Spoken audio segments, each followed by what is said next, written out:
صباح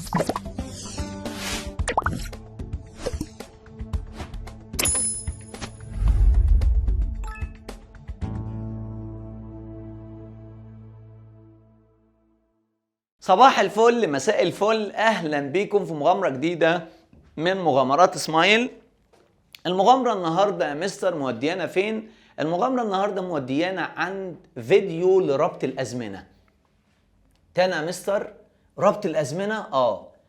ازاي نربط الازمنة الباست سيمبل والبريزنت سيمبل تنس، واسف ذا بيرفكت تنس. هو ومين؟ the present perfect tense، اللي هو مين يا مستر؟ اللي هو زمن المضارع التام وزمن الماضي البسيط. وبعد شوية هعمل لك ربط مين؟ ربط الماضي التام معاه. فاكرين ده كان بيتم ازاي؟ يركز على نتيجة الحدث. ده يركز على يا مستر يركز على ايه بقى؟ ده لحظة وقوع الحدث. لحظة وقوع الحدث. طب ازاي يعني؟ ده ما يقولكش الحدث تم امتى، يجي يقول لك she visited، she has visited the zoo، ويقول لك with her friends. بس ركز على النتيجة، ما فيش أي حاجة تاني. هنا يقول لك she visited، ويقول لك the zoo، ويجي يقول لك last week، الأسبوع اللي فات. ده يستخدم معاه just ليعبر أن الحدث تم توا أو حالا. ده يستخدم معه just now، مش just بس. اجي اقول لك علي watched، شاف فيلم، عشان ركز على لحظة وقوع الحدث برضه just now. ده اقول لك كده علي، واجي اقول لك has watched، واجي اقول لك فيلم. بس بص احط just فين؟ احطها بين have وهاز. علي has just، شايف؟ ده نمبر 2. نمبر 3، ده يستعمل مع فور، وده برضو يستعمل مع فور. يعني يا مستر زي ما بقولك، بس هنا ده مع فور ويعني ان الحدث ما زال شغال. لما اجي اقول لك الواد عمر، واجي اقول لك has worked، اشتغل at the company، في الشركة، واجي اقول لك for a year، اديله سنة. تفهم ايه في الجملة دي؟ ان لسه شغال فيه. لما اجي اقول لك هنا ان الواد عمر، واجي اقول لك worked، شغال، واجي اقول لك worked at the company، في الشركة، واجي اقول لك for a year. ايه اللي افهمه يا مستر هنا for a year؟ ان هو مش شغال في الشركة دلوقتي، مش شغال فيها. هنا مش شغال فيها، لا مش شغال فيها. هنا لا شغال في الشركة. ده فرق برضو ما بين الاتنين. طيب ايه فرق تاني يا مستر ما بين الماضي البسيط في الربط والمضارع التام؟ يقول لك المضارع التام ده كام؟ ده رقم كام؟ 4. ده بيستخدم مع how many وهاو many times وهاو long، بس مش في كل الأحيان. هاو لونج ازيت مع سنس، وقلتها دي. انما هنا يستخدم مع هاو لونج اجو. ازاي ده يا مستر؟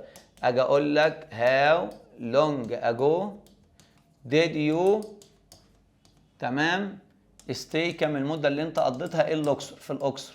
شايف؟ did مصدر. هنا اقول لك how many times، كم عدد المرات have you traveled، اللي انت فيها سافرت. واجي اقول لك to الاقصر، الى مدينة الاقصر. شايف؟ 5. ده يستخدم مع since لما يجي معاها اسم فصل سنة أو تاريخ. ده يستخدم مع in لما يجي معاها تاريخ سنة أو اسم شهر. أجي أقول لك in we تمام we traveled احنا سافرنا to أسوان لأسوان with our family مع عائلتنا with our family مع عائلتنا. لما بص هنا اقول لك ايه؟ اجي اقول لك since 2013 we haven't seen each other ما شفناش بعض we haven't seen each other. شايف؟ طب ايه تاني يا مستر؟ ايه تاني؟ من احدى برضو الفروق ما بين الماضي البسيط والمضارع التام الآتي ايه هو بقى؟ ان ده يستخدم مع for the last او since last او since the last. وانت عارف انا بحكي ازاي لما شرحت الازمنه. طب هنا يا مستر لا last بس. اجي اقول لك I watched a film at the cinema انا شفت فيلم في السينما. واجي اقول لك last Sunday الحد اللي فات. لما هنا اقول لك I haven't seen علي اقول لك for the last month. شايف؟ for the last month ده تقريبا 7 صح؟ 7 ده كان 6 ده ما علينا مش لازم ارقام. ده يستخدم مع اف الحالة الاولى. ده يستخدم مع اف الحالة الثانية واف الدمج. الكلام ده شرحناه برضه. اف الدمج اف الثانية اللي بيجي بعدها الماضي البسيط. الماضي البسيط فاعل والفعل في اي دي او دي او الشاذ تمام. وهنا الاقي فاعل والاقي وات او الاقي كود او الاقي مايت والفعل في المصدر. اف الاولى هنا الاقي اف كونديشنال 1 اللي بيجي هنا مضارع بسيط. لو ما لقيتوش اهو بص المضارع التام. لو ما لقيتوش المضارع المستمر. والاقي هنا فاعل ويل او كان او مي. طبعا في بدائل كتير جدا والمصدر. طب اديني اكزامبل. تعال ناخد اكزامبل. هنا الماضي البسيط هنا المضارع التام. طيب اجي اقول لك if she studied well لو هي ذاكرت كويس she would succeed تنجح. ودي حالة مضارع على فكرة مش ماضي.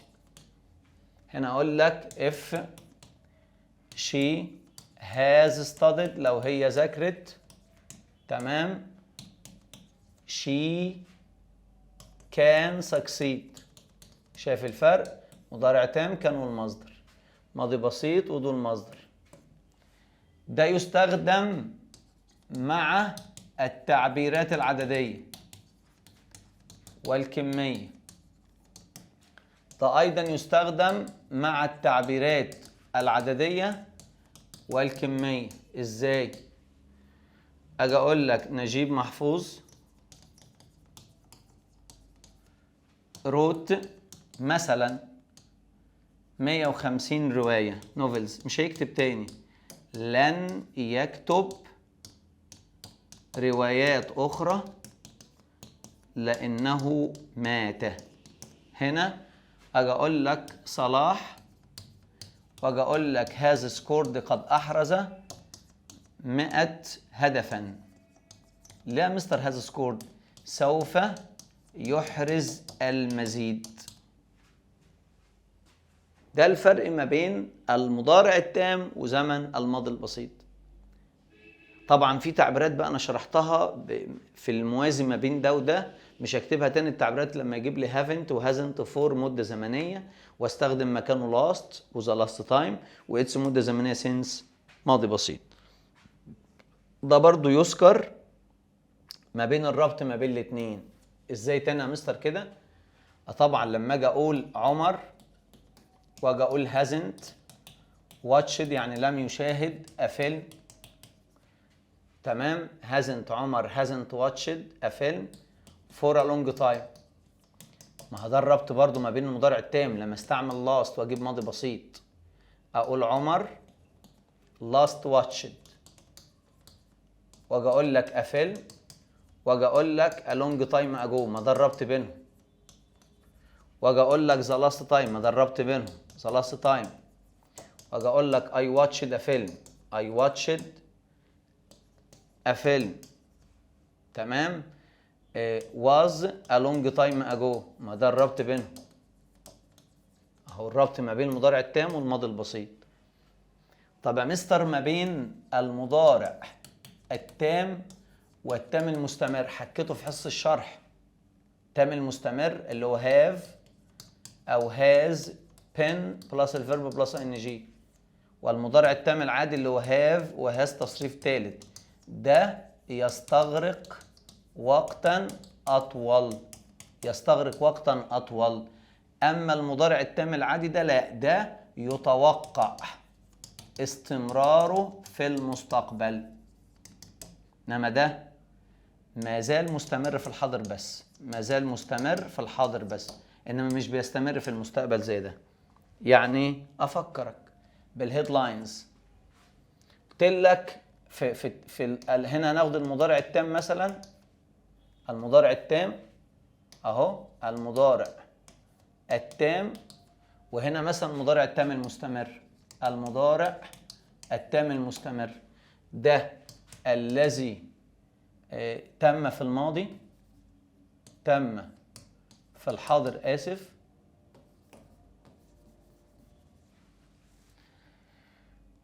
حدث تم في الماضي وله أثر. بس قلت لك ساعتها الأثر ناتج عن اكتمال الحدث.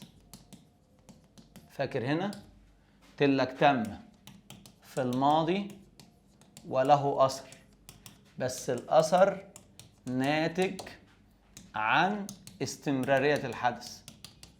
أجي أقول لك he is tired، تعبان، يبقى he has been playing at the club، لأن كان بيلعب في النادي. الناتج هنا الأثر ناتج عن استمرارية الحدث. أجي أقول لك هنا he has played tennis، لعب تنس. so he is ready، ودلوقتي جاهز to return home، يرجع البيت. لا يا باشا، الحدث هنا خلص. الحدث هنا ناتج عن الأثر، هنا ناتج عن اكتمال الحدث. he is ready to return home، أيوه he is ready to return home، أيوه ناتج عن اكتمال الحدث. إنما هنا يقول لك إيه؟ يجي يقول لك she has been eating breakfast، ويجي يقول لك so she can't leave the table، she can't leave مش قادرة تسيب the table الترابيزة بتاعة الأكل. لا، لسه الحدث شغال. لما أجي أقول لك هنا she وأقول لك has وأقول لك eaten breakfast، هي بتاكل فطار. she is full، دلوقتي هي شبعت، لا ناتج عن اكتمال الحدث. إيه تاني؟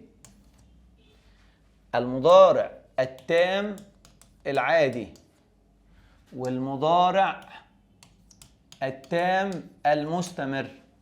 المضارع التام العادي والتام المستمر. التام العادي في ايه؟ التام العادي ده لا يستخدم مع افعال، يستخدم مع افعال الشعور والحواس والإدراك والرغبة والملكية، وفيرب تو بي كفعل أساسي. كفعل إيه؟ أساسي.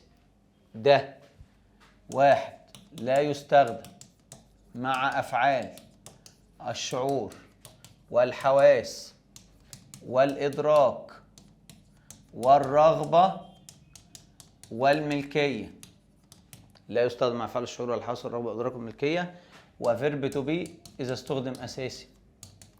إذا استخدم أساسي يعني مفيش حاجة اسمها عمر has been knowing the truth. knowing the truth. الفعل knowing ده لا يأتي استمرار، أفعال شعور وحواس. الكلام ده كلام غلط. إنما هنا أقول لك عمر، أقول لك has known the truth، عارف الحقيقة since the morning، منذ الصباح. حتى مستر لو قال لي since the morning now، أيوه حتى لو قال لي since، دي كلمات الدالة since the morning now، ما ينفعش برضه، ما ينفعش برضه. بس التام المستمر برضه ليه حاجات تانية ما يستعملش فيها. أهو التام المستمر لا يستخدم، رقم 2 لا يستخدم مع الأفعال اللحظية. لا، التام العادي يستخدم مع الأفعال اللحظية. مع الأفعال اللحظية عادي جدا. إزاي؟ أجي أقول لك ماي كار، عربيتي has crashed، خبطت into a tree يعني في شجرة since the morning now. واه since the morning now، حتى لو في now since ما ينفعش يستخدم، يعني ما ينفعش في الجملة دي، ما ينفعش استعمل هنا في نفس الجملة has been crashing، غلط. 3 لا يستخدم إذا ذكر عدد مرات تكرار الحدث. هنا لا يستخدم، ولسه كاتبها في الفرق بين المضارع التام والماضي البسيط. يستخدم إذا ذكر عدد مرات تكرار الحدث. يستخدم أهي، يعني ما ينفعش أقول لك علي وأقول لك has been writing، كتب 3 essays، كتب 3 essays، غلط. إنما ممكن أقول لك هنا علي صح، has written يعني كتب، has written 3 essays صح. تمام؟ ده الربط ما بين التام والتام الايه المستمر. بس في ملحوظه للتام المستمر، افعال الشعور والحظ والاتراج والرغبه والملكيه ممكن تستخدم مضارع تام مستمر اذا استخدمت في غير معناه، وده يتشرح في الوحده السابعه، مش وقته خالص دلوقتي. طيب ماشي يا مستر، ايه بقى المفارقه ما بين الماضي التام بباقي الازمنه؟ الماضي التام يستخدم معه باي أو باي ذا تايم أو بيفور، وكلمة تدل على الماضي البسيط أو فترة زمنية ماضي. طب وما بين بقى الماضي المستمر؟ لا، الماضي المستمر يجيب لي آت بقى، ومع آت يجيب لي ساعة، أو يجيب لي evening أو morning يعني الفترات الزمنية، أو يجيب لي all زائد مدة زمنية بلس زائد كلمات الماضي البسيط. كلمات الماضي البسيط إزاي؟ أجي أقول لك at 5 yesterday I was playing chess، كنت بلعب الشطرنج. I was playing chess. طب هنا لا، اجي اقول لك by 5 yesterday، بص الاختلاف. لا، I had played chess. I had played chess. ليه؟ ده يعبر عن الماضي التام، اكتمال حدث قبل وقت معين. انما ده حدث كان مستمر في فترة في الماضي. طيب ايه تاني؟ ايه الفرق ما بين الماضي المستمر لما اقول when علي، ده الماضي المستمر، when علي was playing football it began to rain، ابتدت تمطر. it began to rain. وفي الماضي التام الفرق لما اجي اقول لك